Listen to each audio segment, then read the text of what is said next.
Ya Bunaya Muslim Store, siap menemani hijrahmu.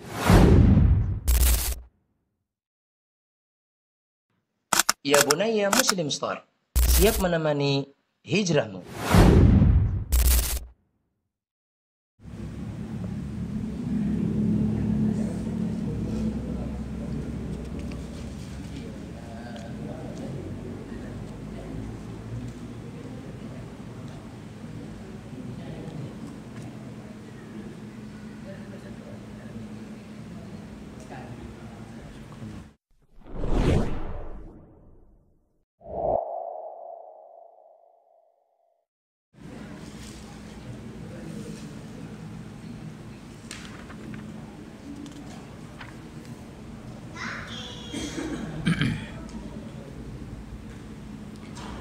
Bismillahirrahmanirrahim.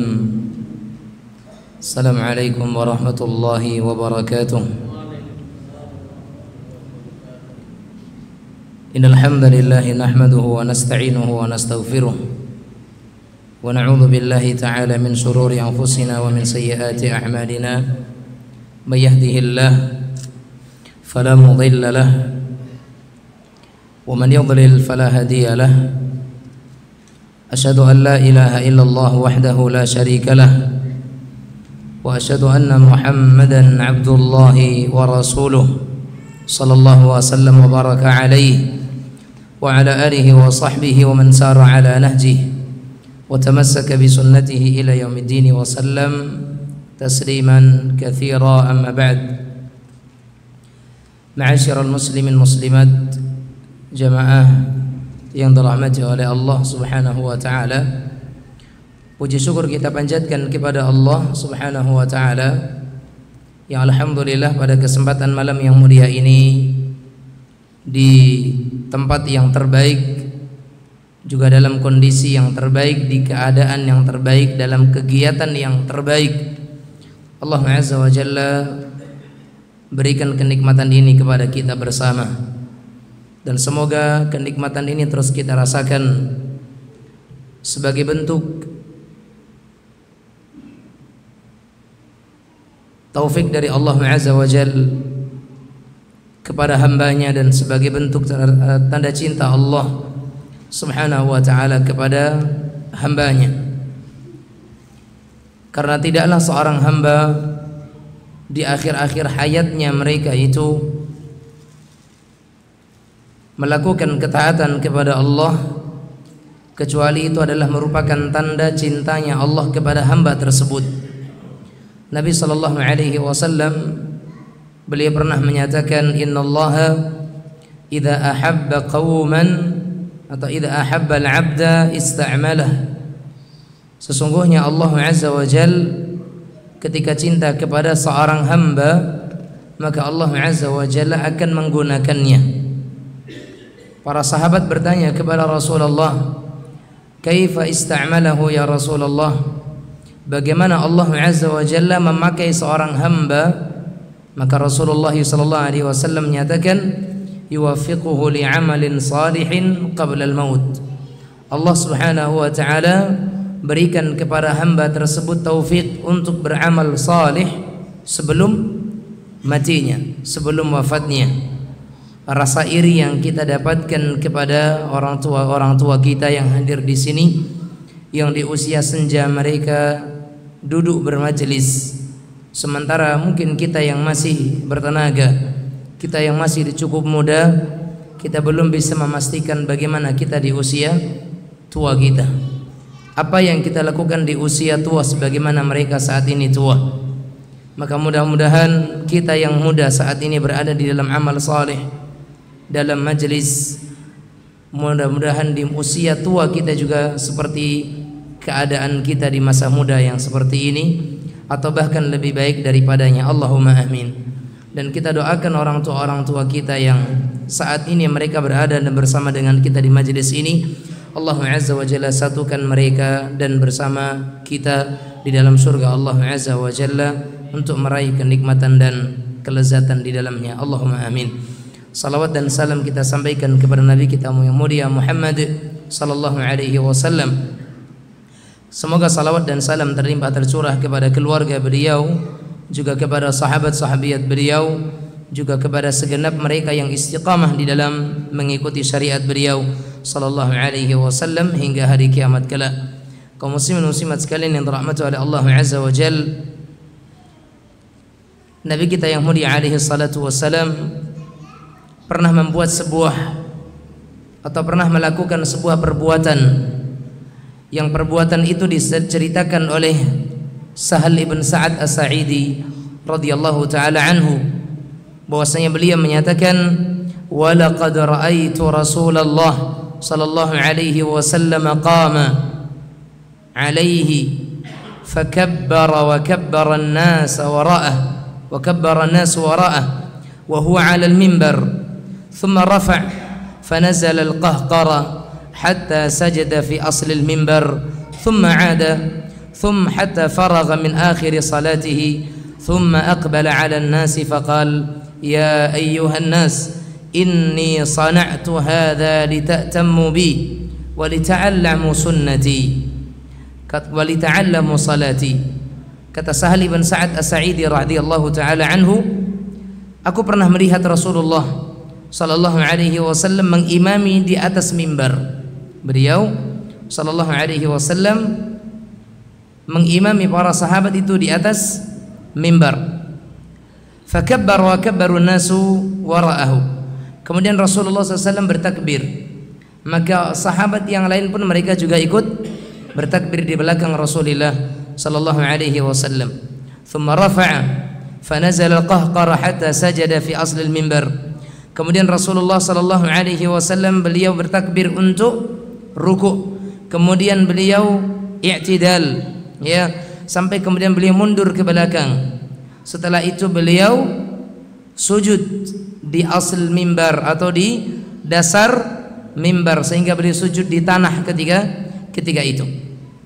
Karena Nabi Muhammad SAW itu mimbarnya itu tiga jenjang, sebagaimana yang ada di sini. Walaupun kadar ketinggiannya mungkin sedikit berbeda, tetapi pada intinya seperti itu. Beliau berdiri di mimbar ketika salatnya, dan ketika selesai ruku maka beliau setelah i'tidal beliau mundur turun ke belakang sampai kemudian beliau berada di lantai dasar, kemudian beliau sujud di dasar mimbar tersebut atau di lantai masjid. Kemudian thumma 'ada, kemudian beliau mengulanginya lagi, berarti ada aktivitas naik turun sementara beliau mengimami salat sahabat ketika itu, hatta akhir salah, sampai kemudian faragha akhir salah min akhir salah, sampai beliau selesai daripada salatnya. Selesai salat, aqbala 'ala nas, beliau sallallahu alaihi wasallam menghadap kepada sahabat, menghadap kepada para manusia yang ada ketika itu. Seraya beliau menyatakan, ya ayuhan nas innama sana'tu hadza lita'tammu bi wa lita'allamu salati. Wahai para sahabatku, wahai manusia sekalian, sesungguhnya aku melakukan ini dalam rangka untuk supaya kalian itu mengikuti salatku dan kalian belajar salat yang aku lakukan. Ini ma'asyiral muslimin, ma'asyiral muslimat yang dirahmati oleh Allah Azza wa Jalla. Maka kemudian Nabi kita Muhammad SAW menyatakan di lain kesempatan, sallu kama ra'aitumuni usalli, sallu kama ra'aitumuni usalli, salatlah kalian sebagaimana kalian melihat aku salat. Karena tidak mungkin Rasulullah SAW tidak mencontohkan, kemudian beliau memerintahkan sebagaimana kalian melihat. Makanya beliau sengaja untuk salat di tempat yang cukup tinggi supaya bisa dilihat oleh orang-orang yang berada di belakang. Makanya Rasulullah SAW mengatakan apa? Innama sana'tu hadza lita'tammu bi, sesungguhnya aku lakukan ini supaya kalian bisa mengikutiku, wa lita'allamu sunnati dan salati, dan supaya kalian bisa mengikuti dan belajar bagaimana salatku. Dan Nabi kita SAW menyatakan, sallu kama ra'aitumuni usalli. Tayyib, ma'asyiral muslimin muslimat yang dirahmati oleh Allah Azza wa Jalla. Dan salat ini sebagaimana kita sindir dahulu, bahwasanya salat itu merupakan ibadah para nabi-nabi sebelum Nabi Muhammad SAW. Ya, mau Nabi Ibrahim, Nabi Musa, Nabi Isa, Nabi Yahya, semuanya mereka itu melakukan salat. Ya, dalilnya ma'asyiral muslimin tentang salatnya Nabi Ibrahim. Allah Azza wa Jalla pernah menyatakan bagaimana ketika Nabi Ibrahim alaihi salam, ya, disebutkan oleh Allah Azza wa Jalla tatkala Nabi Ibrahim meninggalkan Ismail di lembah yang tidak ada penghuni sama sekali, tidak ada orang satupun di sana. Kemudian beliau sallallahu alaihi salatu wasallam bermunajat kepada Allah, Rabbi inni askantu min dzurriyyati biwadin ghairi dzar. Ya Allah, sesungguhnya aku telah menempatkan keluargaku di sebuah lembah yang tidak berpenghuni. Inni askantu min dzurriyyati biwadin ghairi dzar. Aku telah meninggalkan keluargaku di suatu lembah, daerah yang tidak ada kehidupan di sana. Tidak ada penghuninya, tidak ada kehijauan ataupun sama sekali, enggak ada apapun di sana. Ya, maka berkata Nabi Ibrahim alaihi salam, Rabbana liyuqimus shalah. Ya Rabb kami, ya, aku lakukan demikian ini supaya mereka melakukan salat, liyuqimus shalah. Ya, kata Nabi Ibrahim alaihissalam, biwadin ghairi di zar'in inda baitikal muharram, di sisi rumahmu yang mulia, yang agung. Tanah haram itu bukan artinya tanah yang diharamkan. Haram dimanakan adalah dengan sesuatu yang mulia. Makanya seorang muslim diharamkan darahnya, diharamkan keluarganya, diharamkan kehormatannya, karena darah seorang muslim mulia, keluarga seorang muslim mulia, harta seorang muslim mulia. Makanya diharamkan. Haram artinya adalah dimuliakan oleh Allah Azza wa Jalla. Maka bulan haram Dzulhijjah, Dzulqa'dah, Dzulhijjah, Muharram dinamakan bulan haram karena dia bulan yang mulia. Bukan haram berarti haram, bukan. Tetapi haram artinya adalah mulia, walaupun terkandung di dalamnya untuk diharamkan beberapa hal. Naam. Inda baitikal Rabbana liyuqimus shalah. Ya Allah, supaya mereka itu melakukan salat. Faj'al af'idatan minan nasi tahwi ilaihim. Dan ya Allah, jadikan hati-hati manusia itu cenderung untuk berulang balik ke sana. Ke sana kemana? Ke sana kemana? Baitul Haram. Ya, Baitullahil Haram, ke rumah Allah yang ada di tanah haram, Ka'bah. Benar atau tidak? Dan itu doanya Nabi Ibrahim, ya Allah, jadikan hati-hati manusia itu terpaut kepada Ka'bah. Makanya orang sekali umrah pengen kedua kali, sudah kedua kali pengen mengulang. Ya, orang punya keinginan, rasa yang menggebu untuk sampai ke sana. Setelah sampai sekali, kerinduannya semakin besar. Makanya itu adalah doa Nabi Ibrahim yang dikabulkan oleh Allah. Faj'al af'idatan minan nasi tahwi ilaihim. Ya Allah, jadikanlah hati-hati manusia itu punya kecenderungan untuk selalu kembali kepada mereka atau kepada Baladul Haram, kepada Ka'bah. Warzuqhum minats tsamarat. Dan ya Allah, jadikan ahlinya atau orang-orang yang tinggal di sana itu dengan berikan rizki kepada mereka dari buah-buahan, ya, la'allahum yashkurun, supaya mereka menjadi orang-orang yang bersyukur kepada Allah Azza wa Jalla. Wa idh bawwa'na li Ibrahim makan al-bait alla tusyrik bi syai'an wa tahhir baiti lit-ta'ifin wal qa'imin war ruk'i sujud.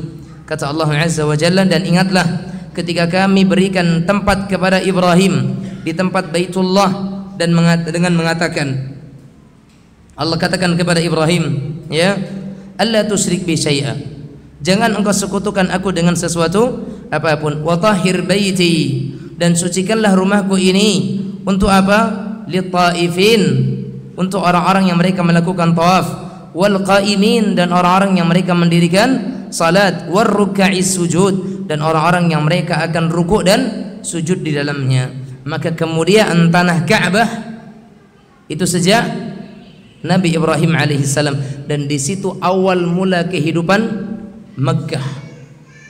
Mekkah sebelumnya tidak ada kehidupan, tetapi kehidupan Mekkah awal mulanya adalah ketika Nabi Ibrahim alaihissalam meninggalkan Ismail dan Hajar di tanah Mekah tersebut. Ya. Dan di sana ketika itu Nabi Ibrahim meninggalkan Ismail dengan Hajar itu di sebuah tumbuhan kecil, ya, sebuah pohon yang saya lupa namanya, tapi yang jelas sekarang itu pohon Doha kalau tidak salah, yang sekarang menjadi sebuah nama daerah kota yang ada di Saudi sana. Oleh karenanya ma'asyiral muslimat rahimanillah wa iyyakum, Nabi Ibrahim alaihissalam menyatakan Rabbi ja'alni muqimas salati wa min dzurriyyati. Ya Allah, jadikan aku dan keturunanku sebagai orang yang mendirikan salat. Berarti salat sudah ada di zaman Ibrahim alaihissalam. Lihat pula bagaimana tentang Nabi Ismail. Allah katakan tentang Nabi Ismail, wadhkur fil kitabi Ismail innahu kana sadiqal wa'di wa kana rasulan nabiyya wa kana ya'muru ahlahu bis salah, ya, waz zakah wa kana 'inda rabbih mardiyya. Dan ingatlah tentang kisah Nabi Ismail, dan sesungguhnya Ismail itu termasuk orang yang jujur di dalam janji dan termasuk seorang rasul dan seorang nabi, ya, wa kana rasulan nabiyya, ya, wa kana ya'muru ahlahu bis salah, dan sesungguhnya Ismail itu memerintahkan keluarganya untuk mendirikan salat. Lihat pula tentang Nabi Syuaib alaihi salam, ya Syuaib as-salatuka ta'muruka an natruka ma ya'budu aba'una. Wahai Syuaib, ini perkataan kaumnya kepada Syuaib, wahai Syuaib, apakah salatmu itu memerintahkan engkau untuk melarang kami daripada menyembah sesembahan yang pernah disembah oleh orang tua kami? Salatmu berarti di masa Syuaib juga ada salat. Lihat pula kalimur Rahman Musa alaihi salam. Nabi Musa menyatakan apa? Fastami' lima yuha innani anallahu la ilaha illa ana fa'budni wa aqimis salata li dzikri. Apa kata Allah? Wa aqimis salah, dan wahai Musa, dirikanlah salat itu untuk mengingatku. Naam. Makanya Al-Allamatus Sa'di rahimahullah dalam kitab Taisirul Karimir Rahman fi tafsiril kalamil mannan, beliau menyatakan in anna salah lam tazal mashru'atan lil anbiya'il mutaqaddimin wa annaha min afdalil a'mal hatta innahu mutaqarrirun 'indal kuffari fadlaha wa taqdimaha 'ala sa'iril a'mal wa annaha tanha 'anil fahsya'i wal munkar wa hiya mizanul iman lil imani wa syara'ihi fa bi iqamatiha takmulu ahwalul 'abdi wa bi'adami iqamatiha takhtallu ahwaluhu ad-diniyah. Kata Syekh Abdurrahman ibn Nasir As-Sa'di rahimahullah, sesungguhnya salat masih saja menjadi syariat nabi-nabi sebelum Nabi Muhammad sallallahu alaihi wasallam dan merupakan amalan yang paling utama, sehingga orang-orang kafir pun mengakui tentang keutamaan salat. Orang-orang kafir mereka mengakui keutamaan salat. Lihat bagaimana Nabi Musa alaihi salam diperintahkan oleh Allah agar memerintahkan kaumnya untuk salat. Wa'mur ahlaka bis salati wastabir 'alaiha. Perintahkanlah keluargamu untuk salat dan perintahkan mereka itu untuk bersabar di dalam salat mereka. La nas'aluka rizqa. Kami tidak meminta rizki kepada kalian. Nahnu narzuquk, kamilah yang memberikan rizki kepada kalian. Artinya jangan sampai gara-gara mencari rizki kemudian kita meninggalkan salat. Justru kerjakanlah salat, maka dengannya rizki akan datang. Duto ya Ustaz, buktinya dan salat ndak jua kayo. Rizki bukan hanya tentang kekayaan, tapi rizki misalkan waktu kita bisa bermanfaat, rizki tentang kesehatan, rizki tentang waktu, rizki tentang keluarga, rizki tentang keamanan, rizki tentang kenyamanan. Semua itu rizki. Tapi kalau rizki itu hanya tentang harta, maka belilah ketenangan itu dengan harta. Ada yang bisa beli ketenangan dengan harta? Kesehatan belilah dengan harta. Ada yang bisa membeli kesehatan dengan harta? Bisa. Makanya Allah katakan apa? Nahnu narzuquk. Kami memberikan kepada kalian itu rizki. Naam. Nabi Dawud alaihi salam, sedikit kita sampaikan bahwasanya memang salat itu bukan hanya syariat Nabi Muhammad SAW. Jadi wajar ketika umat itu terus diingatkan dengan salat, salat, salat, salat, karena ternyata umat sebelumnya juga didakwahi untuk salat.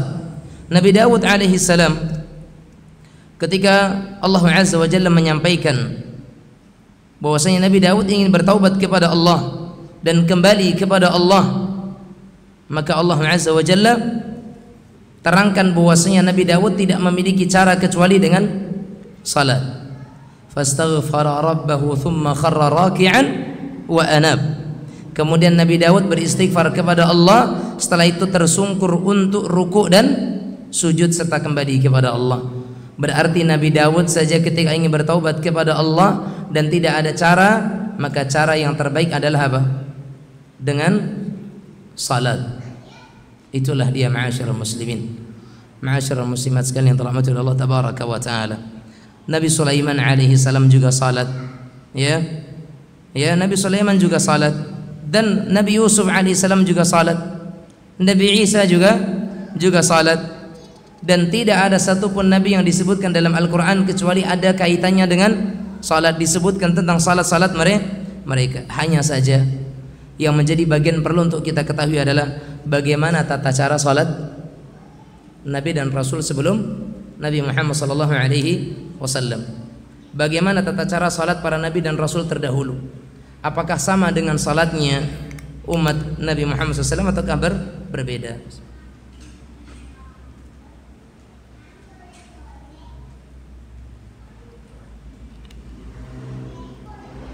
Ikhwani wa akhwati fid din yang dirahmati oleh Allah Azza wa Jalla, mengenai bilangan dan tata cara salatnya para nabi dan rasul alaihi wassalatu wassalam sebelum nabi kita tercinta Muhammad sallallahu alaihi wasallam, ya, maka para nabi terdahulu disebutkan dalam sebuah keterangan bahwa mereka senantiasa mengerjakan salat 5 waktu sebagaimana salat yang dikerjakan dan diajarkan Jibril kepada Muhammad sallallahu alaihi wa ala alihi wa sahbihi wasallam. Hal itu sebagaimana riwayatnya disebutkan oleh Ibnu Abbas radhiyallahu taala anhuma. Dia berkata, Rasulullah sallallahu alaihi wasallam bersabda, Jibril memanggilku, Jibril mengimamiku di dalam salat ketika di Baitul Haram itu sebanyak 2 kali. Jibril mengimami Rasulullah SAW, ya, sebanyak 2 kali di Ka'bah, dan Jibril itu mengimami Nabi Muhammad SAW salat zuhur ketika matahari tergelincir dan bayang-bayang seperti tali sendal. Kemudian juga tentang salat asar ketika bayang-bayang suatu benda itu seperti benda aslinya, ya. Jadi salat zuhur itu bayangannya itu belum tampak. Adapun waktu salat asar ketika tinggi bayangan itu sama dengan tingginya kita. Kalau kita tingginya 2 meter maka bayangannya 2 meter juga, maka itu waktu salat asar, ya. Dan Nabi Muhammad SAW itu diimami oleh Jibril alaihissalam di Baitul Haram sebanyak 2 kali. Dia mengimamiku salat duhur dan mengimaminya salat asar.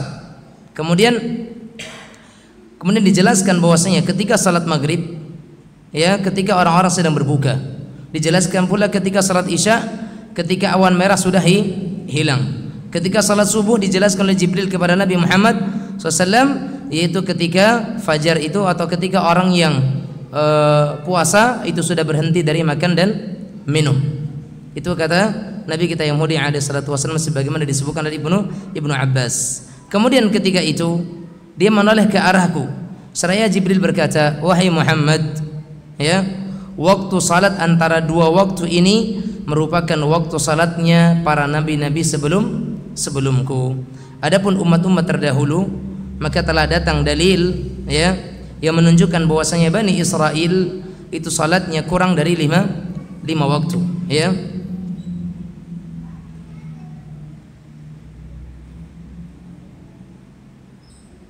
Adapun umat-umat sebelumnya atau nabi-nabi sebelumnya, mereka juga melaksanakan salat sebanyak 5 waktu. Dan ini sebagaimana dijelaskan oleh Nabi kita yang mulia Muhammad sallallahu alaihi wa ala alihi wasallam. Dan apakah umat terdahulu itu diwajibkan salat ataukah tidak? Maka ini yang menjadi pertanyaan kemudian. Nabi-nabi ya mereka salat. Tapi apakah salat itu juga diwajibkan kepada umatnya atau tidak? Syekhul Islam Ibnu Taimiyah rahimahullah ketika ditanya tentang apakah umat-umat sebelumnya itu mereka juga diwajibkan sebagaimana umat Muhammad, kalau nabinya iya, nabi-nabi terdahulu mereka melakukan salat, tapi apakah salatnya itu diwajibkan atau tidak? Maka Syekhul Islam menjawab, maka mereka itu diwajibkan salat sebagaimana kita diwajibkan salat di waktu-waktu yang telah ditentukan oleh Rabbnya dan diajarkan oleh para nabinya. Taib. Maka ma'asyiral muslimin, ma'asyiral muslimat yang dirahmati oleh Allah Subhanahu wa taala, salat ini ya, syariat salat pertama kali yang Allah Subhanahu wa taala perintahkan kepada Nabi Muhammad SAW itu adalah salat salat yang pertama kali diperintahkan oleh Allah kepada Nabi Muhammad adalah salat malam. Salat yang pertama kali diperintahkan oleh Allah Azza wa Jalla kepada Nabi Muhammad SAW adalah salat malam. Dan perintah itu datang kepada Nabi kita yang mulia alaihi salatu wassalam ketika Allah katakan, ya ayyuhal muzammil qum fa'anzir, ya ayyuhal mudaththir qum fa'anzir wa rabbuka fakabbir. La al-muzammil, ya ayyuhal muzammil qumil laila illa qalila nisfahu aw yanqus minhu qalila aw zid alayhi wa rattilil qur'ana tartila. Wahai Muhammad, qum, berdirilah, al-lail, pada malam hari, illa qalila, kecuali sebagian kecil, nisfahu, setengahnya, aw yanqus minhu qalila, kalau enggak kurangi dari setengah itu sedikit. Tayyib jamaah sekalian rahimanillah wa iyyakum. Kemudian Allah katakan apa? Inna rabbak ya'lamu annaka taqumu adna min thulutsayil lail. Sesungguhnya Rabbmu tahu bahwasanya engkau berdiri di malam hari itu tidak sampai setengah, bahkan lebih kurang daripada sepertiga. Awalnya Allah perintahkan berapa tadi? Qumil laila illa qalila. Berdirilah di malam hari untuk salat malam kecuali sedikit untuk tidur. Kalau enggak setengahnya, atau kalau enggak kurangi dari setengah. Tapi apa yang terjadi? Ternyata Nabi Muhammad SAW itu berdiri di malam itu kurang dari 2/3 malam. Ya, inna rabbaka ya'lamu annaka taqumu adna min thulutsayil lail wa nisfahu wa thuluthahu. Ya, Allah tahu bahwasanya engkau berdiri salat kurang dari 2/3 malam, atau kurang dari 1/2, atau bahkan kurang dari 1/3. Artinya memang salat malam itu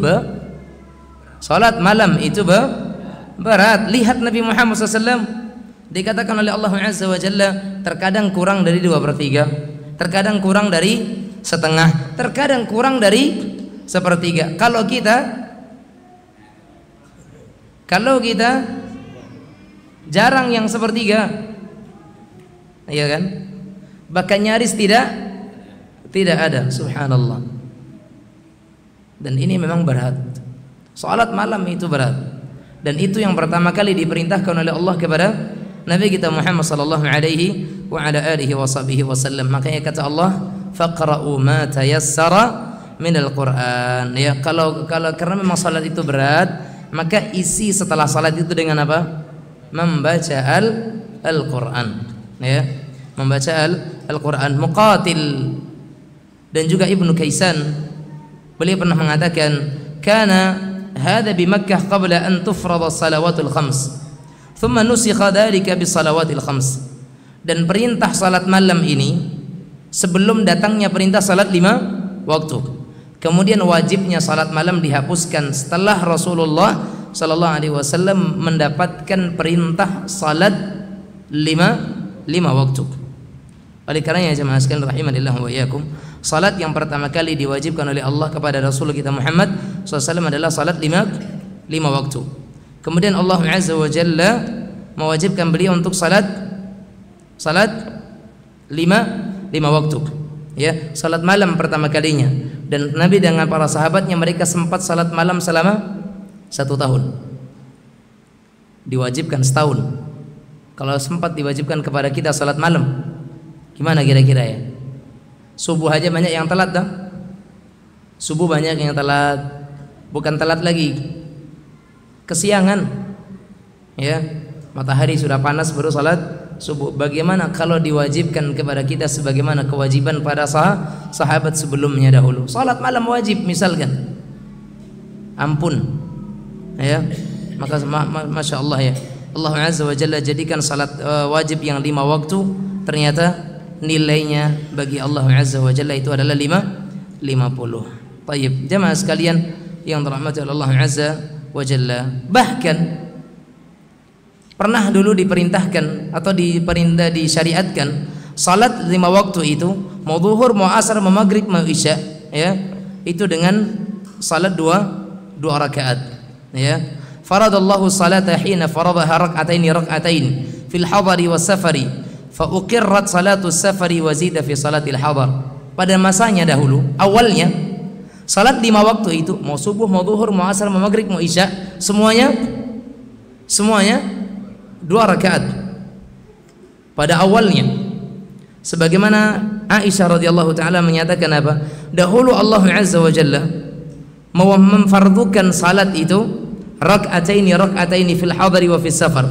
Mau dalam keadaan mukim ataupun dalam keadaan safar, semuanya 2 rakaat.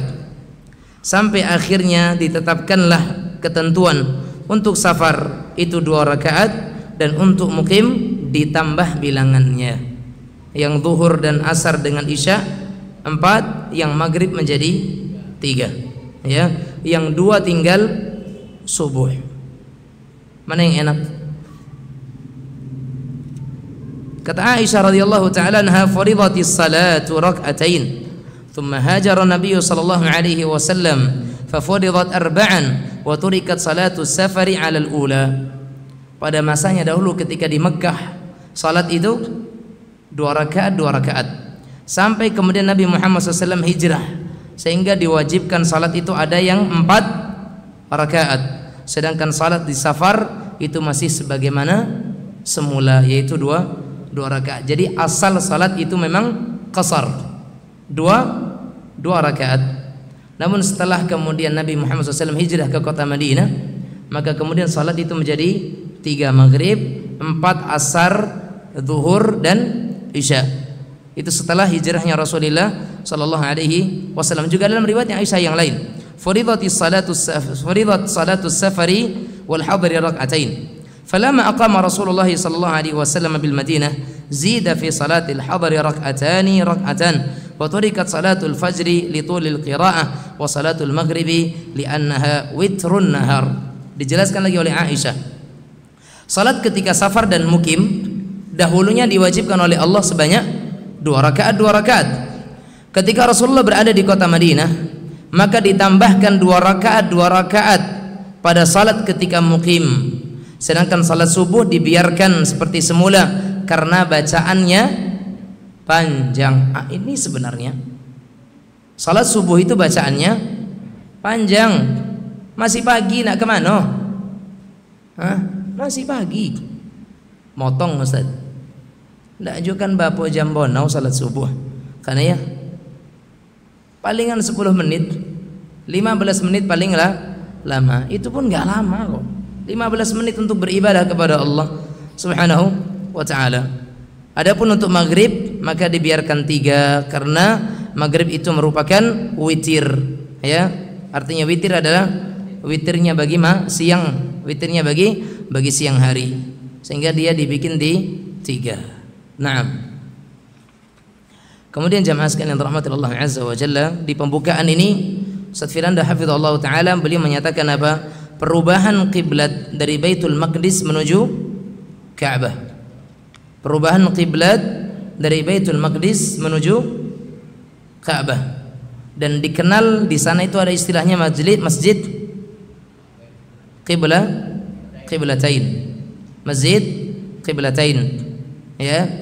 Karena ketika itu para sahabat itu mereka sedang melaksanakan salat di menuju arah Baitul Maqdis, kemudian turun wahyu ya untuk pindah Ka'bah untuk pindah kiblat ke arah Ka'bah, sehingga di masjid itu pernah dilakukan salat dengan dua arah kiblat, arah ke Baitul Maqdis pernah, kemudian ketika Ka'bah kiblat sudah dipindahkan ke Ka'bah.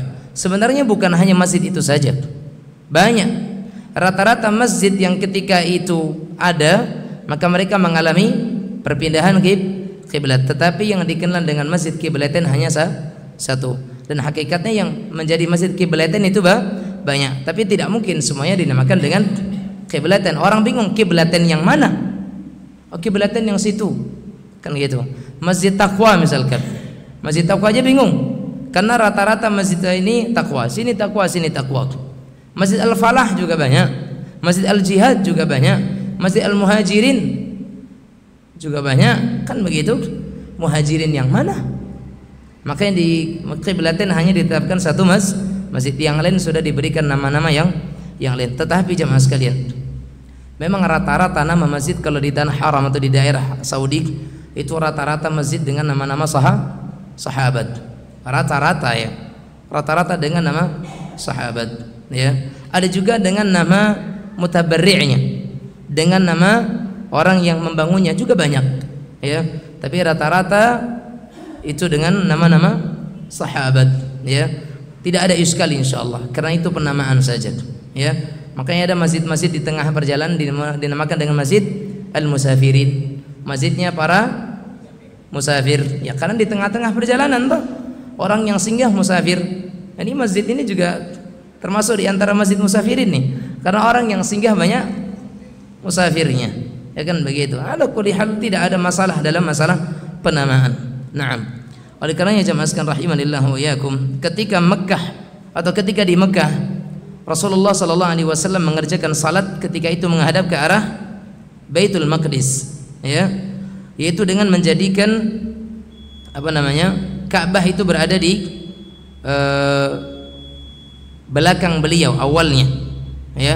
Kemudian ketika datang perintah untuk salat ke Ka'bah, maka beliau berpindah sehingga beliau menjadikan Ka'bah itu berada di hadapannya dan beliau sallallahu alaihi wasallam berada di membelakangi Baitul Maqdis. Nah, kita adzan terlebih dahulu.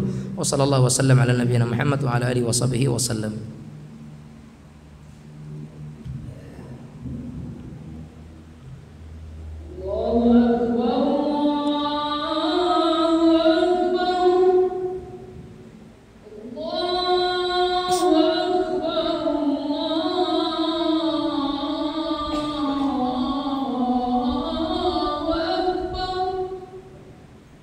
أشهد أن لا إله إلا الله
Alhamdulillahi Rabbil Alamin. Wa sallallahu wa sallam ala nabiyyina wa habibina Muhammad ibn Abdillah al-mab'uth rahmatan lil alamin wa ala alihi wa sahbihi ajma'in, amma ba'd. Kemudian jemaah sekalian yang dirahmati oleh Allah Azza wa Jalla, tadi dikatakan ada masjid qiblatain. Itu disebutkan karena masjid qiblatain itu masjid yang ketika itu Nabi sedang salat. Adapun masjid yang pernah ada dua kiblat itu rata-rata masjid ketika itu. Adapun di kota Madinah ketika itu seperti Masjid Quba sudah ada, Masjid Bani Salimah, kemudian Masjid Nabawi dan masjid-masjid yang lain. Dan ketika itu Nabi Muhammad SAW sedang melaksanakan salat zuhur di Masjid Bani Salimah. Masjid Bani Salimah. Ketika itu beliau salat zuhur dan dikatakan oleh para ulama beliau sudah salat 2 rakaat. Kemudian turun wahyu kepada Allah Azza wa Jalla, turun wahyu kepada Nabi kita Muhammad SAW, qad nara taqalluba wajhika ya fis sama' falanwalliyannaka qiblata Masjidil Haram, ya falanwalliyannaka qiblatan tardaha fawalli wajhaka syataral Masjidil Haram. Sungguh kami sering melihat mukamu menghadap ke langit, maka sungguh kami telah memanggilkan atau memalingkan kamu ke arah kiblat yang sudah kamu ridai, maka sekarang berpindahlah kiblat itu ke arah Masjidil Haram. Maka ketika itu Nabi Muhammad SAW sedang salat zuhur dan sudah dapat 2 rakaat. Maka ketika itu beliau SAW langsung mengarahkan kepada para sahabatnya untuk menghadap ke Masjidil Haram, mengikuti beliau dan mengganti kiblatnya. Kemudian beliau SAW di waktu asarnya beliau pergi ke Masjid Nabawi dan mengimami kaum muslimin di Masjid Nabawi, dan itu menjadi salat pertama kali di Masjid Nabawi yang menghadap ke arah kiblat. Berarti di waktu zuhur mereka masih menghadap ke Baitul Maqdis. Ya, di waktu asar baru kemudian Nabi Muhammad SAW pergi ke kota Masjid Nabawi dan kemudian beliau salat di sana. Ya, dan menghadap ke arah kiblat ke Masjidil Haram sejak awal sampai akhir. Masjid Quba mulai dari zuhur, asar, maghrib, isya nggak dapat kabar, nggak ada orang yang menyampaikan. Barulah orang mereka tahu bahwasanya kiblat sudah berpindah di malam harinya. Barulah pelaksanaan salat di Masjid Quba itu menuju ke arah Masjidil Haram di waktu subuhnya. Karena mereka tahunya di malam hari. Barulah kemudian di waktu subuh orang-orang di Masjid Quba itu baru mereka melaksanakan salat subuhnya dengan mengarah ke arah Masjidil Haram. Ya, padahal itu masih dekat-dekat. Masjid Nabawi dengan Masjid Quba tidak terlalu jauh. Ya, karena kalau sekarang berjalan kaki dari Masjid Nabawi ke Masjid Quba itu antara 30-40 menitan jalan kaki ya. Kalau menggunakan bus itu sekitar 10 menit lah kurang lebih. Ya, 10-15 menit. Ya, tidak begitu jauh sebenarnya. Ya, tidak begitu jauh. Makanya sebagian asatidzah ada yang mengajak jamaah travelnya untuk jalan kaki menuju Quba. Tapi terkadang biasanya mereka itu malam-malam, ya malam-malam sambil ngopi lah nanti di sana, ya, dan sebagainya. Ya, ala kulli hal jemaah sekalian, begitulah dahulu karena kabar tidak seperti sekarang. Kalau sekarang perubahan arah kiblat kan udah satu kali klik semua grup terkirim, atau tidak? Semua orang tahu melalui media ini. Lah dulu tidak, ya kan? Barulah sampai kabar ke masyarakat atau ke orang-orang yang ada di Quba itu di malam harinya, barulah kemudian mereka melaksanakan salat dengan menghadap ke arah Baitul Haram itu di arah kiblat, ya, di waktu subuhnya. Naam. Dan beliau di sini kemudian hafizahullah taala menyebutkan tentang keutamaan salat ini, mungkin tidak perlu kita bahas. Dan di sini beliau sebutkan 31 keutamaan salat. Beliau sebutkan 31 keutamaan salat. Dan ternyata banyak keutamaan salat sampai beliau kumpulkan 31. Kita kemarin baru menyebutkan sekitar 3. Ya, dan di sini beliau sebutkan 31.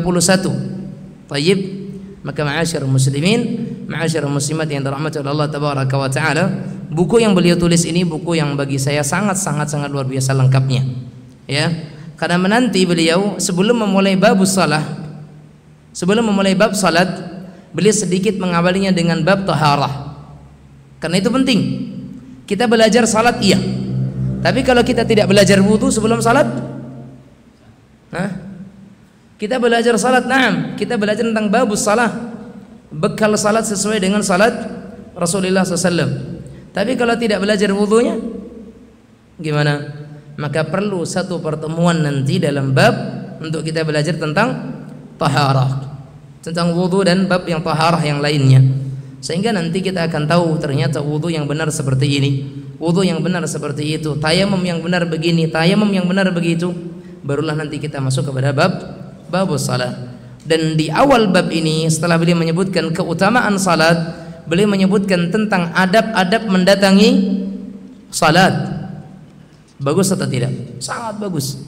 Karena kita tahu laki-laki adabnya kemana salat? Wajibnya kemana? Ke masjid. Dan ada adab mendatangi masjid. Di antaranya apa? Menutup aurat dan dengan pakaian yang baik. Itu adab pertama. Khudhu zinatakum inda kulli masjidin. Ya bani Adam, wahai anak Adam, khudhu zinatakum inda kulli masjid. Ambillah perhiasan kalian atau pakaian yang bagus dari kalian setiap kali mendatangi masjid. Naam. Kemudian yang kedua, menghindari aroma yang tidak sedap. Ya, menghindari aroma, menghindarkan, bukan menghindari. Menghindarkan. Kalau menghindari awak dan mela. Tapi kalau menghindarkan, kalau bisa jangan sampai aduh. Menghindarkan bau atau aroma yang tidak sedap, baik pada anggota tubuh ataupun pada pakaian. Baik pada anggota tubuh ataupun pada pakaian. Makanya kata Nabi kita yang mulia alaihi salatu wasallam, hubbiba ilayya tib. Dijadikan cinta dalam hatiku itu apa? Wewangian, parfum. Maka seorang laki-laki sebenarnya identik dengan parfum, ya kan? Maka usahakan seorang laki-laki kita selalu membawa atau sering-sering atau menjaga diri dengan parfumnya, ya. Baik, karena memang itu yang disunahkan oleh Rasul kita yang mulia Muhammad sallallahu alaihi wasallam. Karena kalau kita datang salat sementara badan kita itu berbau, maka itu akan mengganggu orang yang salat. Dan ketika seorang yang salat terganggu, maka terganggulah siapa? Malaikat-malaikat ketika itu.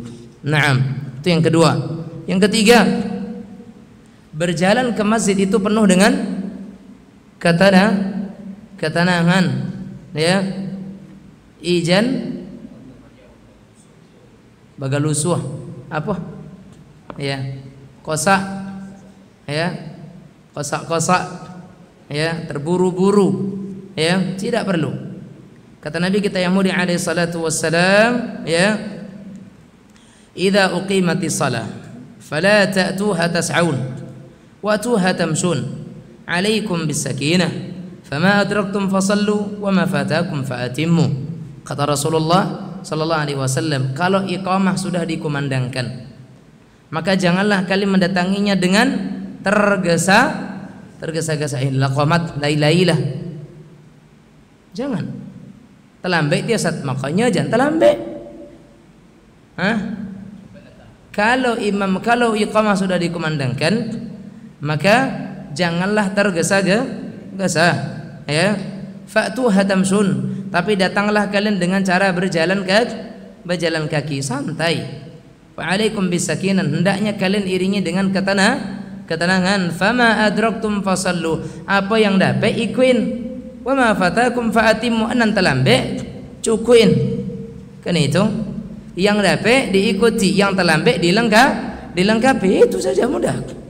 Kata Rasulullah SAW, ya, salat itu seperti itu, ya, datangnya kita dengan ketenangan, jangan tergesa-gesa. Apa yang kita dapatkan udah kita ikuti, yang terlambat sempurnakan dan lengkapi. Bukankah simpel agama sebenarnya? Kalau orang lari-lari ke masjid, apa yang terjadi? Ngos-ngosan. Kalau udah ngos-ngosan, khusyuk nggak salatnya? Saya pernah Bapak Ibu sekalian salat subuh, karena kita punya kajian rutin ya ba'da subuh, pembahasan hadis, ya. Karena kita ingin berusaha untuk datang awal, karena saya pandang kurang etis. Kita akan ngasih kajian subuh, tapi kita datangnya terlambat kan begitu. Jadi kita coba ya, ketika sudah mulai bunyi muadzin nih megang mic, ini kayaknya udah mau qomat nih, kan begitu. Supaya kita tidak telat, maka saya coba untuk lari. Akhirnya dapat imam. Tapi mulai mau membaca Al-Fatihah itu subhanallah, untuk ngatur nafas, mulai baca Al-Fatihah itu beratnya luar biasa. Karena pasti ada jantung itu terpompa. Ya. Dan kita nggak dapat khusyuk sama sekali. Maka setelah itu, ya kalau memang kita terlambat udahlah. Apa terlambat? Yang jelas orang juga udah tahu ba'da subuh ada kajian. Imamnya lain, ya udah. Setelah imam mundur saya maju. Ataupun imam belum mundur saya maju. Kan begitu. Karena nggak ada baiknya kalau kita tergesa-gesa. Yang ada apa? Tidak akan khusyuk di dalam salat kita. Jantung kita pompanya nggak normal, nafas kita juga tersengal-sengal, ngos-ngosan, khusyuknya kita pun tak dapat ya. Kecuali pakai Honda. Ya kan, kalau pakai kendaraan mah nggak usah lari aja dia udah lari juga kan begitu. Tapi ketika jalan kaki, maka kata Nabi kita Muhammad SAW, fala ta'tuha tas'aun, jangan kalian mendatanginya dengan tergesa-gesa, fa'tuha tamsun, tapi datangilah dengan cara jalan kaki, kata Rasulullah sallallahu alaihi wasallam. Bahkan ketika dalam riwayat Abu Qatadah radhiyallahu taala anhu, ketika seseorang atau ketika kami salat bersama dengan Nabi, maka Nabi Muhammad SAW mendengar suara gaduh-gaduh, tergesa-gesa, lari-larilah bahasa kitanya, karena ingin mengejar salat. Maka selesai salat, beliau sallallahu alaihi wasallam bertanya, "Ma sya'nukum?" Apa yang terjadi kepada kalian? Apa yang menjadikan kalian melakukan hal yang demikian? Kemudian kata para sahabat, "Istajanna di salati ya Rasulullah." Kami terburu-buru untuk mendapatkan salat bersama wahai Rasulullah. Baik enggak niat mereka? Supaya dapat salat bersama dengan Nabi. Apa kata Rasul? La taf'alu, jangan kalian lakukan. Idza ataitumus salata fa'alaikum bisakinah. Kalau kalian mendatangi salat, datangilah dengan cara tenang, sakinah. Fama adraktum fasallu wa ma fatakum fa'atimmu. Yang kalian dapatkan, yang kalian dapatkan ikuti. Yang kalian terlewatkan, maka lengkapi, sempurnakan. Fa inna ahadakum idza kana ya'midu ila salati fa huwa fi salat. Karena sesungguhnya salat seorang dari kalian jika menuju untuk salat, maka dia dalam kondisi salat.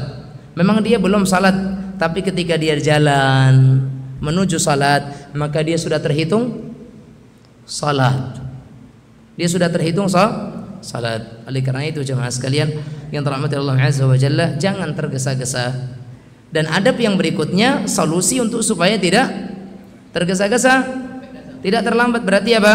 Bersegera lebih dahulu mendatangi masjid. Lau ya'lamun nasu ma fi nida'i was safil awal, ya, la thumma la yajidu illa an yastahimu alaih lastahamu alaih. Kalau manusia itu tahu apa yang ada di sebalik adzan dan juga shaf pertama, kemudian mereka tidak akan mendapatkannya kecuali dengan undian, maka mereka pasti akan melakukan undian. Itu adab yang keempat. Adab yang kelima, membaca doa. Betapa banyaknya orang yang keluar masuk masjid tapi lupa adab yang satu ini. Padahal apa yang kita minta ketika masuk masjid? Rahmat Allah. Allahumma aftah li abwaaba rahmatik. Bismillah wassalatu wassalamu ala Rasulillah. Itu Allahumma ighfir li dhunubi waftah li abwaaba rahmatik. Ini doa kita minta sama Allah agar dibukakan untuk kita pintu rahmatnya. Ketika keluar apa yang kita minta? Apa yang kita minta? Karunia-Nya. Allahumma inni as'aluka min fadlik. Bismillah wassalatu wassalamu ala Rasulillah. Ya, Allahumma inni as'aluka min fadlik. Minta karunia Allah, karena kita jangan sampai di dalam masjid kita keluar nggak dapat apa-apa. Makanya itu yang kita minta kepada Nabi kita yang mulia, kepada Allah Subhanahu wa taala. Mendahulukan kaki kanan ketika masuk, mendahulukan kaki kiri ketika. Ini adab juga banyak yang meninggalkan. Terkadang orang acuh, asal qalu aja ke masjid, dari masjid, asal masuk aja ke masjid. Terkadang mau kaki kiri kaki kanan tidak diperhatikan. Masuk masjid kaki kanan bismillah, Allahumma aftah li abwaaba rahmatik. Masuk keluar kaki kiri bismillah, Allahumma inni as'aluka min fadlik. Tayyib. Kemudian yang kedelapan, salat tahiyatul masjid sebelum dia duduk, kecuali dia sudah dalam kemudian keluar ke WC, masuk lagi, tidak ada tahiyatul masjid.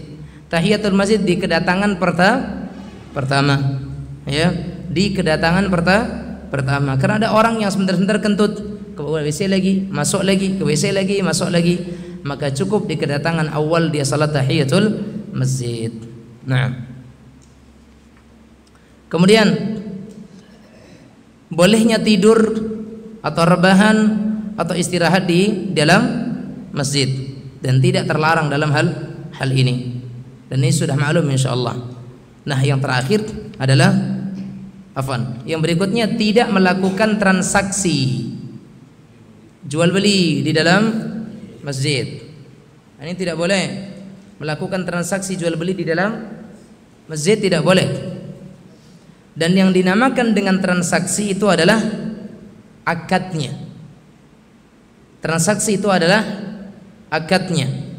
Kita paket habis, paket internet habis, yang ada paket nelpon.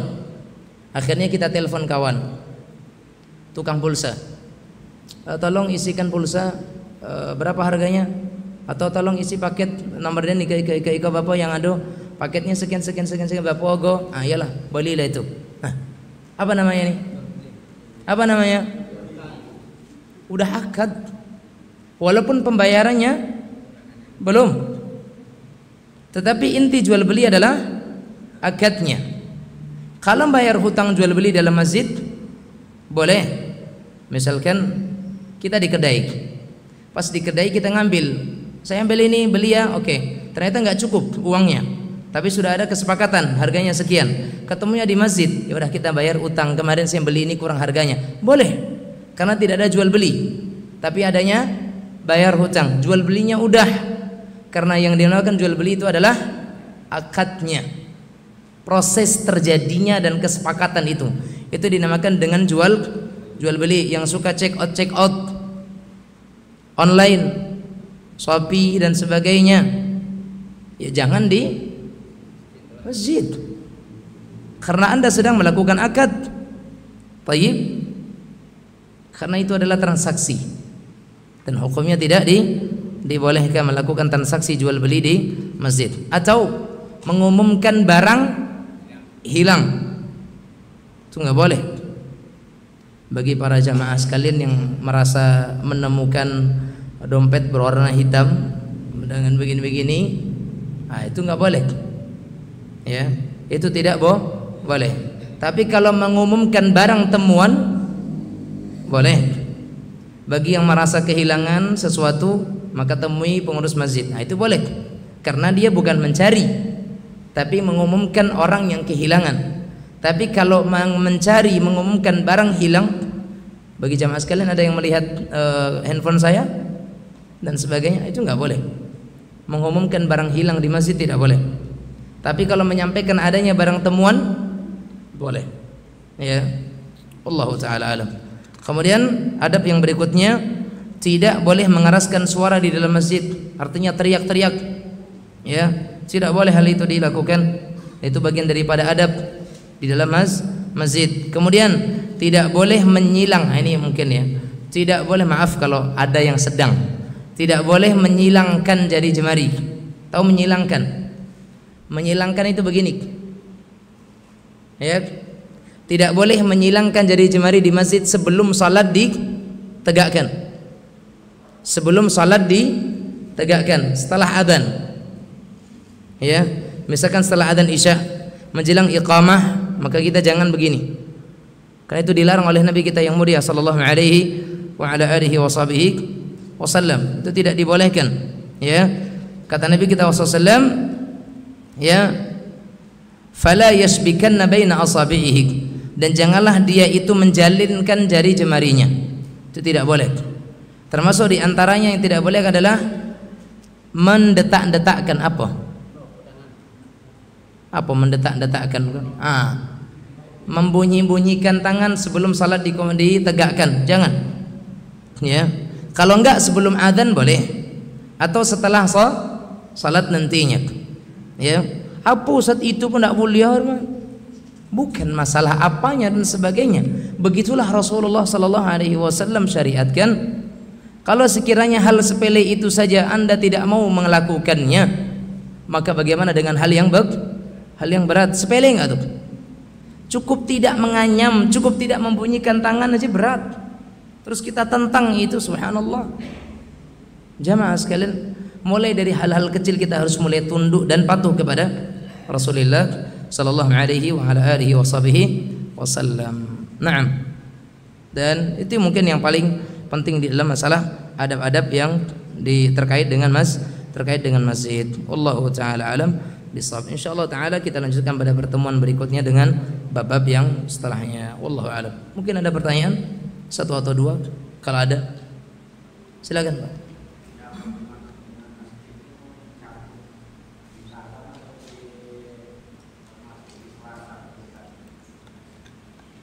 Termasuk masjid itu adalah segala bagian yang itu masih dikatakan masjid. Nah, kalau itu misalkan teras, itu teras rumah atau teras masjid? Berarti dia masih masjid. Ketika sesuatu itu masih disandarkan kepada masjid, maka itu masih masjid. Ya. Tapi tidak ada orang yang mengatakan WC itu masjid. Walaupun dia WC masjid, tapi dia sudah bangunan lain. Ya, itu udah beda. Tapi kalau teras masjid itu masih satu bangunan dengan masjid. Apakah lagi dia masih satu atap? Ya. Itu masih masjid. Ya. Wallahu taala a'lam. Jadi di teras pun kalau bisa tidak, maka keluar dari terasnya. Ya. Di halaman, ya. Seperti itu maka boleh. Wallahu a'lam. Silakan.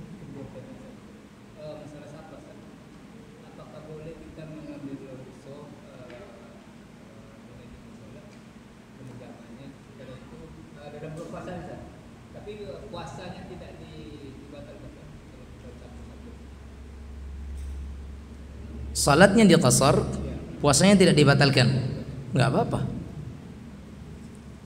Karena di dalam masalah puasa untuk orang yang safar itu hukumnya berbeda-beda. Tidak mutlak sunnah untuk berbuka, hukumnya berbeda-beda. Dia bisa menjadi tetap wajib puasa, bisa menjadi sunnah berbuka atau sunnah berpuasa, bisa jadi menjadi wajib untuk berbuka untuk safar bagian puasa ya. Tapi kalau untuk salat, maka bagi orang yang safar sangat-sangat ditekankan untuk mengqasar salat. Bahkan orang yang sedang safar kemudian dia tidak mengqasar salatnya, maka itu tanda ketidakpahamannya dia dengan agama. Karena hukumnya sunnah, dinamakan dengan sunnah itu yang terbaik. Maka orang yang dalam safar, dan kalau boleh kita berikan patokannya misalkan, maka patokan 75-80 km itu Anda sudah disyariatkan, bahkan ditekankan untuk menjadikan zuhur, asar dan isya'nya itu menjadi 2 rakaat, tidak lagi 4. Karena Anda sudah dalam perjalanan yang tidak ada perselisihan di kalangan ulama. Kalau sudah 80 km nggak ada perselisihan. Adapun yang di bawah itu masih ada perselisihan para ulama antara boleh dengan tidak boleh. Tapi kalau yang sudah di atas 80 km maka sudah ijma', itu sudah mengqasar. Ya, untuk puasa maka berbeda-beda hukum. Bagi satu orang mungkin wajib untuk berpuasa, bagi yang satu boleh memilih keduanya, bagi yang satu dia wajib berbuka. Wallahu taala a'lam bissawab. Nah. Sebentar. Ya, silakan. Lanjut.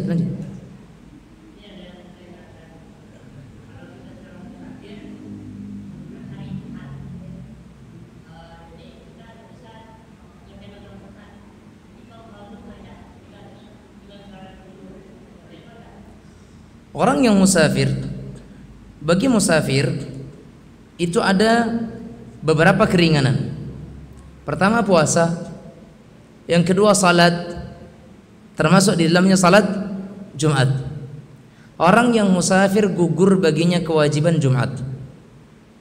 Orang yang musafir telah gugur baginya kewajiban Jumat. Sehingga ketika dia safar di hari Jumat, maka dia boleh untuk tidak salat Jumat dan bersalat dengan jamaah atau rombongannya, melaksanakan zuhur 2 rakaat, asar 2 rakaat.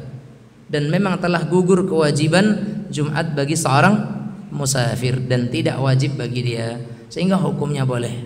Wallahu a'lam. Masalahnya kadang-kadang kita kan nggak bisa pakai bulan puasa, menggantinya kan beras. Masalahnya kita harus mengganti bulan puasa. Di situ kebanyakan kita tidak mengambil Betul. Berarti tandanya dia masih mampu. Tandanya berarti dia masih mampu untuk puasa. Tapi selagi jangan dipaksakan, udah dalam kondisi lemah dia masih berpuasa, maka itu nggak boleh. Kata Rasul, laisa minal birri as-shaumu fis safar. Bukan bagian daripada kebaikan memaksakan diri berpuasa dalam safar. Memaksakan diri. Artinya memaksakan diri adalah ulah ndak toloknya tapi masih dipasoi untuk berpuasa. Itu yang tidak dibolehkan. Wallahu a'lam bishawab. Ada yang lain? Oh iya.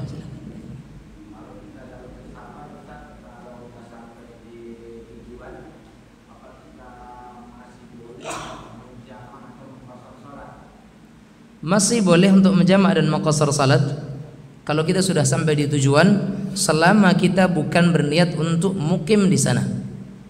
Mungkin kita dalam safar 4 hari, 5 hari, 7 hari, tapi nanti setelah itu balik lagi, maka selama di sana boleh. Selama itu Anda melakukan salat asar, zuhur dan isyaknya dengan 2 rakaat masih boleh. Ya. Wallahu a'lam bishawab. Silakan. Assalamualaikum warahmatullahi wabarakatuh.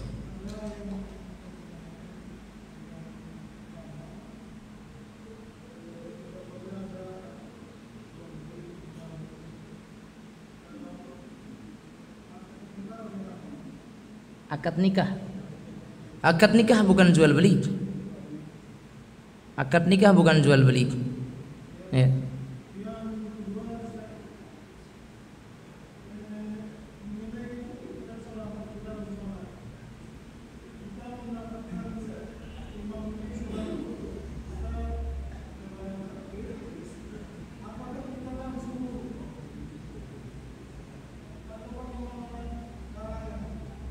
Taib. Nah ini yang terkadang orang bermudah-mudahan, tapi hakikatnya ini bahaya. Ya, kalau orang salah, maka bisa jadi nanti salatnya tidak sah. Ketika mendapati imam sedang ruku, makmum tiba-tiba angkat tangan langsung ruku, dia angkat tangan langsung ruku.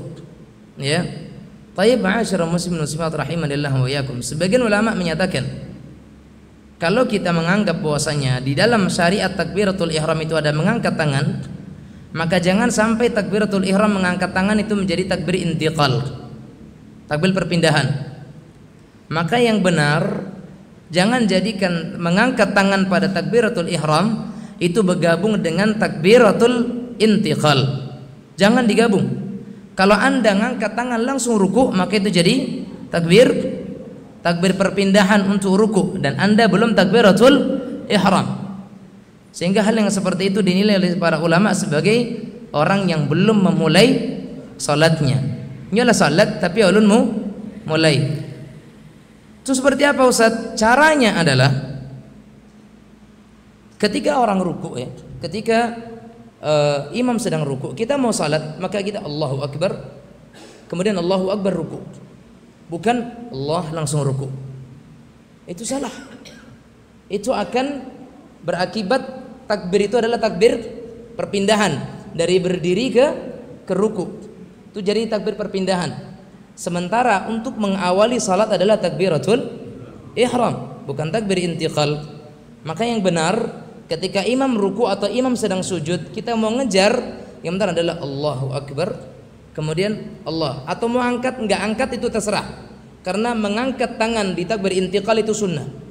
atau sifatnya bukan wajib. Misalkan Allahu Akbar langsung ruku nggak apa, karena kita sudah ada takbiratul ihram. Tapi kalau Allah langsung ruku, maka belum dikatakan kita mendapatkan takbiratul ihram.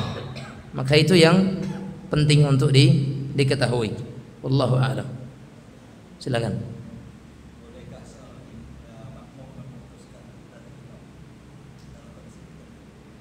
Bolehkan seorang makmum memutus shaf, memisahkan diri dari imam dalam kondisi tertentu? Contohnya,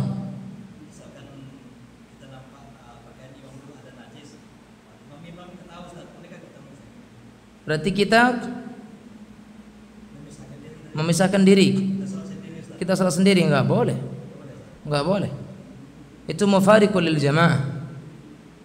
Itu orang yang memisahkan diri dari jamaah. La yahillu damu mri'in. Tidak halal darah seorang muslim kecuali dari 3. Di antaranya kata Rasulullah SAW, al-mufariq lil jamaah. Walaupun tidak mungkin kita katakan udah halal darahnya, tidak. Tetapi di situ mufariq lil jamaah. Dia orang yang menyelisihi jamaah. Harusnya kalau kita melihat adanya najis pada imam, justru kita tegur. Kita tegur dengan cara yang disyariatkan, ya, dengan cara yang disyariatkan. Makanya kalau sekiranya kita melihat hal itu di imam, ya, ada najis, kalau najisnya itu kecil dan itu najis yang mungkin masih diperselisihkan, biarkan saja. Karena terkadang ada orang yang menganggap sesuatu itu najis, sementara itu bukan najis. Kalau itu misalkan kotoran ayam, dia bukan najis. Sebagian ulama mengatakan itu najis, ya kan, sementara dia bukan najis, iya kan? Sehingga najisnya pada pakaian itu pada barang-barang tertentu, pada benda-benda tertentu. Nah, cuman sebagian masyarakat menganggap itu najis, sehingga melakukan hal-hal yang tidak seharusnya dia lakukan, sampai dia memutuskan shaf gara-gara imamnya kena najis. Maka ini adalah merupakan kesalahan. Ini merupakan kesalahan yang tidak seharusnya dilakukan. Wallahu taala a'lam bissawab. Naam. Sebelum saya tutup, ma'asyiral muslimin muslimat sekalian yang dirahmati Allah azza wa jalla, di tempat ini saya teringat pada pertemuan sebelumnya di pembahasan kitab tauhid. Ada pertanyaan, bagaimana jika sekiranya seorang istri yang berkorban atas namanya, apakah seorang suami itu dapat atau tidak? Maka kemarin kita katakan bahwa seorang suami tidak mendapatkan, karena itu seorang istri, dan hak itu ada bagi kepala keluarga. Fabihadza ana atubu ila Allah taala wa astaghfiruh. Dengan ini saya bertaubat kepada Allah azza wa jalla dan memohon ampun kepadanya karena kurangnya ilmu dan masih lemahnya minat membaca dan mengambil istinbat ataupun kajian-kajian para ulama, sehingga kemarin kita jawab dengan masih kekurangan pemahaman kita.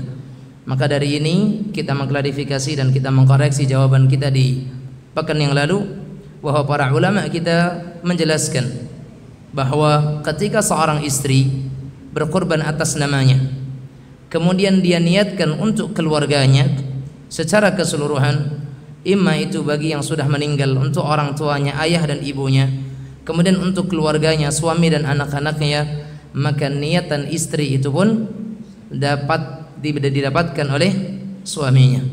Pahala kurbannya sampai kepada suaminya, sampai kepada anak-anaknya dan juga orang tuanya. Demikian juga ketika seorang suami yang berkurban, dia niatkan untuk keluarganya, maka itu juga akan sampai kepada keluarganya. Semuanya tergantung kepada niatnya. Karena Rasulullah SAW menyatakan, Allahumma hadha anni wa an ahli baiti wa an ummati man lam yudhahi. Ya Allah, ini adalah dariku untukku dan untuk keluargaku dan untuk umatku yang mereka belum berkorban. Ini kata Rasul kita yang mulia sallallahu alaihi wasallam. Dengan ini saya meminta maaf kepada seluruh jamaah atas kurang tepatnya atau kurang telitinya kita dalam memberikan jawaban, dan semoga Allah Subhanahu wa taala mengampuni dosa kita bersama.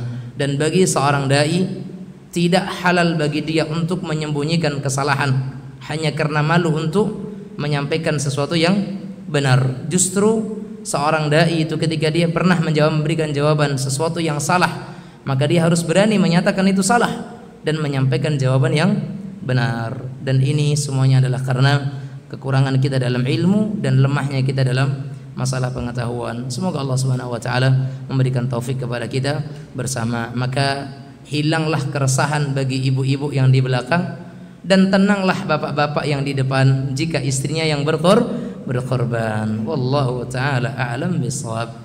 Hadza wa sallallahu wasallam ala nabiyyina Muhammad wa ala alihi wa sahbihi wasallam walhamdulillahi rabbil alamin wabillahi taufiq. Wassalamu alaikum warahmatullahi wabarakatuh.